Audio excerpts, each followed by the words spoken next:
Wesh les opérateurs, j'espère que vous allez bien. Aujourd'hui on se retrouve pour une nouvelle capsule. C'est tout simplement notre top 10 d'automne.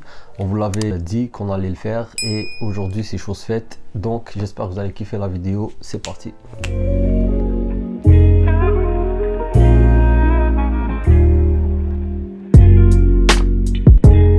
Alors en 5e position, de mon côté, je passe directement avec Bentley pour homme intense. Donc ça, vous connaissez peut-être Bentley, c'est une marque de voiture. Et ici, on a un parfum à base de cuir. C'est un parfum boisé, épicé au rhum. On a comme parfumeuse, je sais pas comment dire, Nathalie Lorsan, donc sorti en 2013. C'est pour nous le parfum en cuir le plus abordable.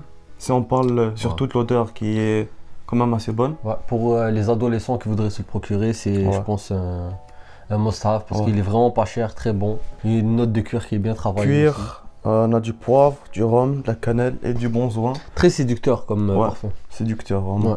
Donc ensuite, on passe chez notre ami Tom Ford. Of course. Notre, excuse-moi, vous allez voir qu'il y a beaucoup de Tom Ford dans ce top d'automne.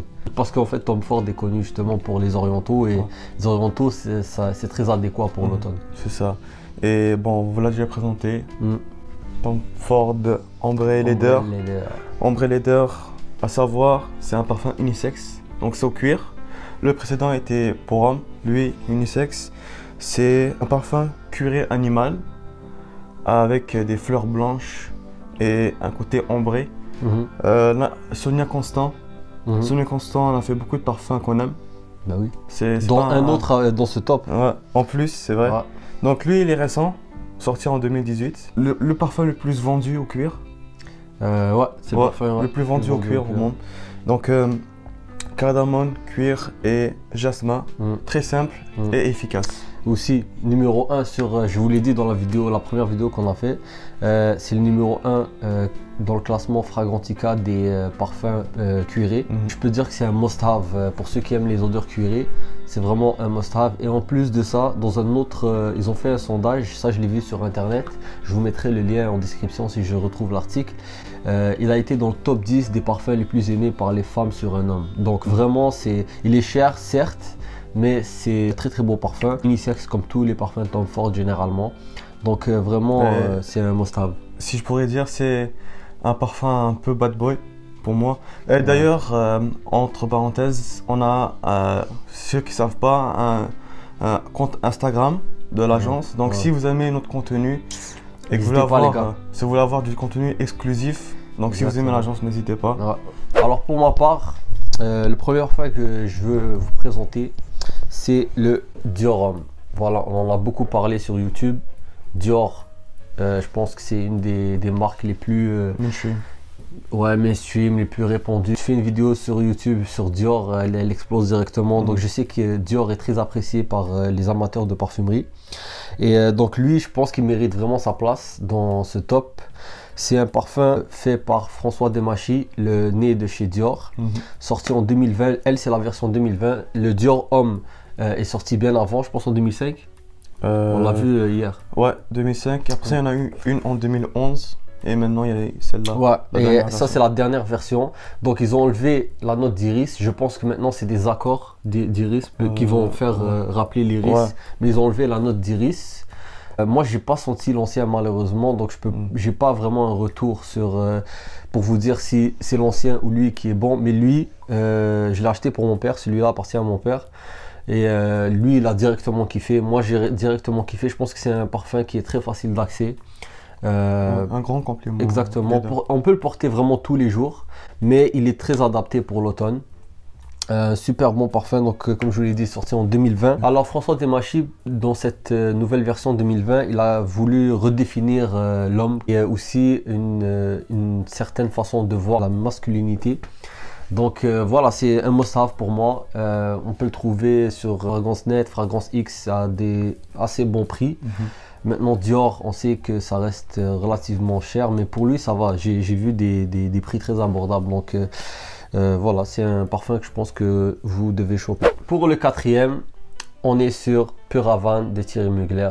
Je pense qu'il est aussi adéquat pour l'hiver. Je sais pas si tu es d'accord avec moi. Vraiment saison froide. Saison froide, mais pour l'automne, c'est aussi très très bon. Alors le nez de ce parfum, c'est Jacques Eculier. C'est un parfum sucré au tabac.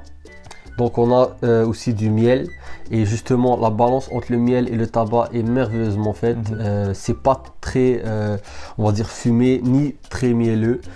C'est vraiment la bonne dose de chaque note. Ouais, bien balancé. Très très bien balancé. Et si je pourrais te donner une anecdote, c'est que le parfum rappelle vraiment Cuba.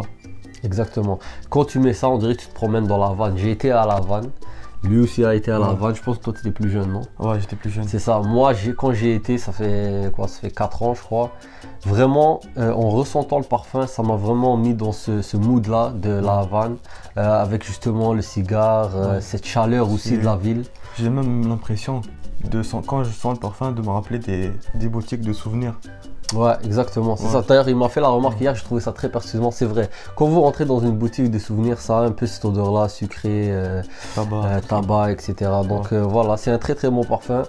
Je pense qu'il est discontinué. Moi, je l'ai trouvé l'année passée, alors que déjà, il commençait à avoir des rumeurs qu'il était discontinué. Donc je pense que vous pouvez le trouver.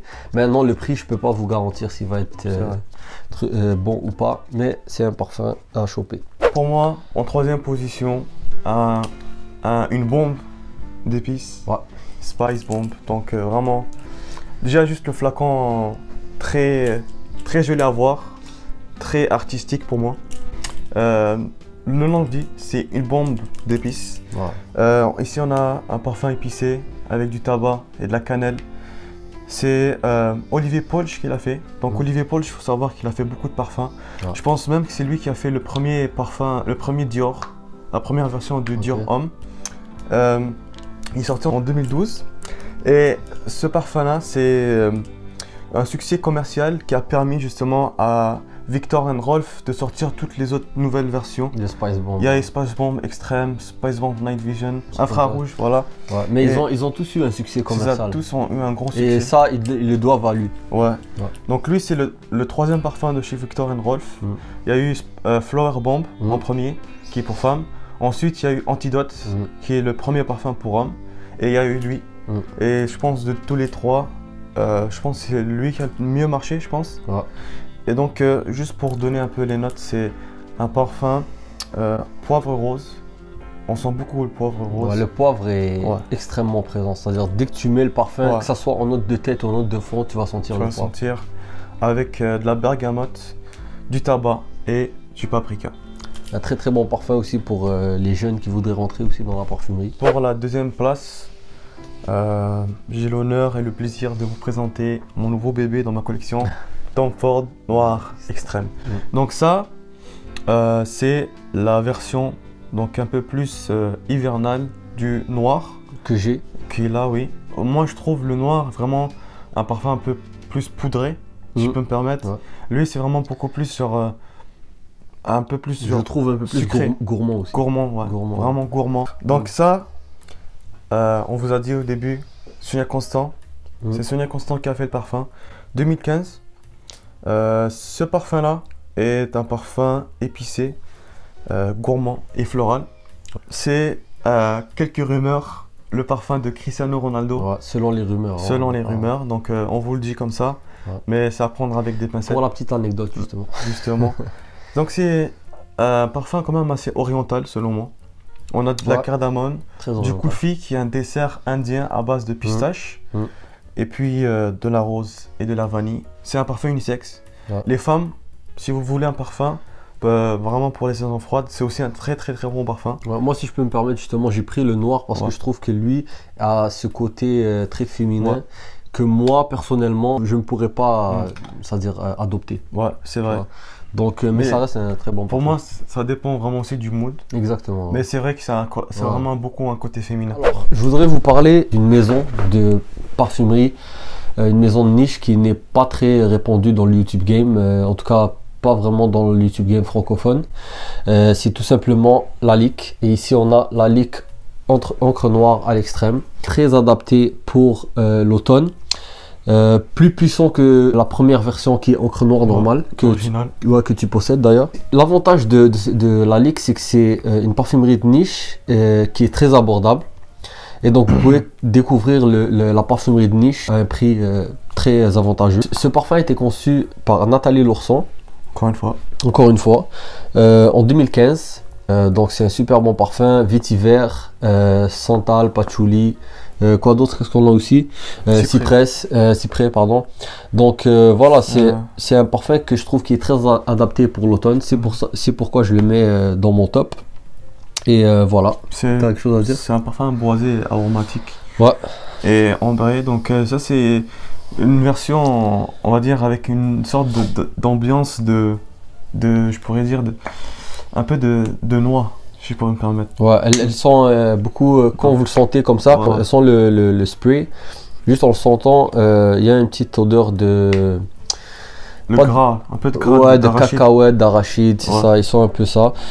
Aussi, petite anecdote, la bouteille a été conçue pour rappeler justement un encrier. D'ailleurs, on peut voir sur Google un encrier conçu par Lalique en 1913, René Lalique. Donc c'est ça. La bouteille ressemble beaucoup justement à un encrier. Je trouve même que la couleur du jus est vraiment belle. Ouais, très belle couleur. C'est un parfum qui reste très concentré, très concentré, mais très bon. Donc voilà, si vous avez l'occasion de l'acheter, vraiment pas cher. Ok, je vous mets d'ailleurs les liens Amazon si on les trouve. Ensuite, on passe à un parfum en fait j'en ai déjà parlé, j'ai déjà fait une vidéo dédiée à ça. C'est Sauvage Elixir de Dior. Voilà, que dire de lui? Donc qu'est-ce que je pourrais rajouter? C'est un super bon parfum, le parfum selon moi qui fait le plus viril dans la lignée des Sauvages. Très concentré, donc c'est pour ça que le prix est un peu cher, parce que la concentration est incroyable, la longévité elle est au rendez-vous, la projection elle est au rendez-vous. Vraiment c'est un parfum complet. Si je pourrais me permettre, c'est la version Beast Mode de Dior Sauvage. Ouais, sachant que le Sauvage aux toilettes durait déjà très longtemps. Et en plus pour un parfum frais, tu vois. Ouais, exactement. Et lui est vraiment puissant. Et ce que je pourrais même dire, c'est que si François Demachy aurait décidé de le sortir dans la collection privée sous un autre nom, on n'aurait pas vraiment... Exactement, ouais, ça je l'ai déjà dit dans la vidéo d'ailleurs, vous pouvez aller voir, je vais vous mettre les liens. Pour ceux qui ne l'ont pas encore vu, sur vraiment mon impression sur ce parfum là. Donc François Demachy, sorti en 2021. Un parfum épicé, beaucoup de lavande aussi qui ressort, boisé.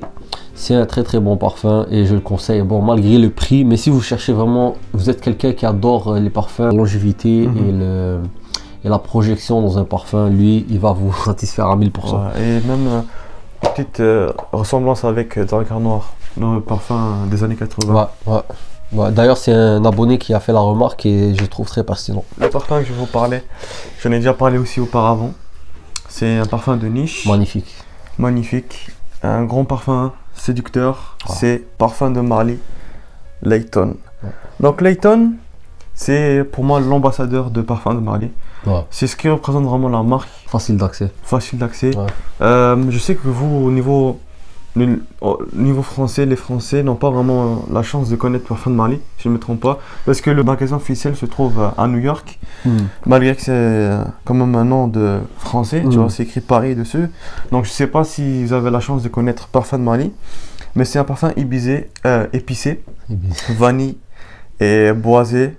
Donc le parfumeur c'est Hamid Merati, sorti en 2016. Comme je dis, c'est le parfum, c'est un parfum séducteur et c'est, je pense, le plus séducteur de la liste. Vraiment apprécié des femmes. On a une note de pomme, de lavande encore une fois, de géranium qui ramène ce côté un peu frais. Le géranium ressort beaucoup dans le parfum. Ça donne un peu une note un peu de menthe. Une note fraîche. Vous allez, quand vous sentez, on dirait ça débouche vraiment. les vents nasales. Et une note de fond de vanille. Donc là, ici, vraiment... On a quelque chose de bien fait, tu vois. Très bien balancé. C'est-à-dire au début, on a cette fraîcheur et quand ça reste, on a cette chaleur. Et c'est magnifique. Même une petite anecdote, ce truc-là, c'est une arme blanche. Sérieux? C'est tellement lourd. Non, sérieux, je pense qu'il pèse la moitié du... Ouais, il pèse plus lourd que le flacon. Donc c'est ça, parfum de Marly Layton. Vraiment bon parfum et c'est mon parfum préféré pour l'automne. Et pour ma part... Moi, je pense que celui-là, vraiment, c'est le parfum qui sent l'automne. Ok, c'est l'automne. Nous, on pense beaucoup justement aux feuilles qui tombent, aux arbres, etc. Ça, on pense beaucoup aux arbres, c'est vrai. Ouais. Donc, ici, on a l'ambassadeur de l'automne, selon moi, et c'est le Tom Ford Oud Wood. Je vous ai dit qu'il allait avoir beaucoup de Tom Ford dans ce top, et lui vient compléter ce top. Donc, le Oud Wood. On en a parlé des milliards de fois, pas juste nous, mais vraiment dans YouTube. Surtout lui, YouTube. il adore Tom Ford. Ouais, c'est ma marque préférée. Celui-là, je pense, c'est son coup de cœur. Donc, Oud Wood, franchement, c'est une masterclass pour moi. Disons, parfum facile d'accès chez Tom Ford. Je trouve qu'il est venu justement occidentaliser les parfums orientaux. Vraiment, et avec lui, il l'a parfaitement fait. Ouais, vraiment, parfum au oud, mais vraiment différent des autres.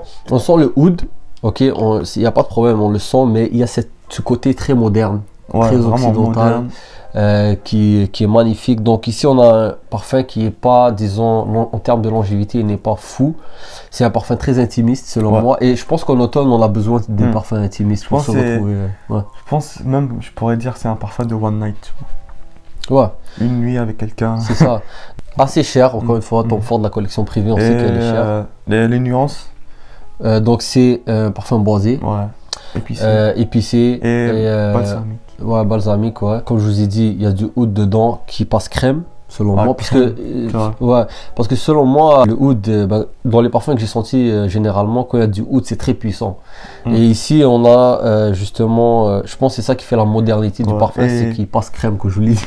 Je pourrais même dire que hier, je lui ai fait sentir un parfum au oud. Il m'a dit que ça sent le vomi. Non, sérieux, c'est pas un parfum, c'est plus une huile. Une huile que tu m'as fait sentir. Donc, le parfum est sorti en 2007, fait par Richard Herpin. Donc, c'est vraiment un nez qui, pour moi, était méconnu. Je le connaissais pas. Je l'ai découvert d'ailleurs justement en faisant les recherches sur ce parfum.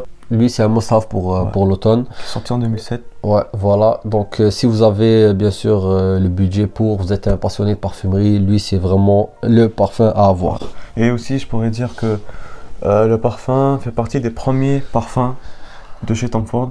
Et c'est aujourd'hui le top seller de chez Tom Ford. Ouais, en tout cas, de la collection privée, c'est le number one. Ouais. Donc, sur ce, les opérateurs, j'espère que vous avez apprécié la capsule. Donc, vous pouvez voir, on aime beaucoup les parfums. On vous a parlé de nos parfums préférés pour l'automne. Si vous avez des commentaires à faire sur certains de nos parfums, n'hésitez pas. Et entre parenthèses aussi, tous ceux qui aiment et qui apprécient le contenu de l'agence, on a un Instagram. Du contenu exclusif dessus. On est quand même assez actif. Et bien sûr, si vous aimez l'agence, pourquoi ne pas aller là-bas? C'est gratuit. Donc vraiment, likez, abonnez-vous, commentez, partagez. Et surtout, n'hésitez pas à activer la cloche des notifications pour pas manquer nos prochaines vidéos. Exactement, surtout si vous kiffez ces concepts-là de top par saison. On peut renouveler ça à chaque saison de chaque année. Donc n'hésitez pas vraiment à nous faire part de vos retours. Ça nous fait extrêmement plaisir. Et si vous avez une idée de vidéo à nous proposer, n'hésitez pas en commentaire. On prend toujours en note, c'est important de l'échange entre abonnés. Et voilà. Donc on se retrouve la semaine prochaine comme d'habitude. C'était l'agence. Peace les gars.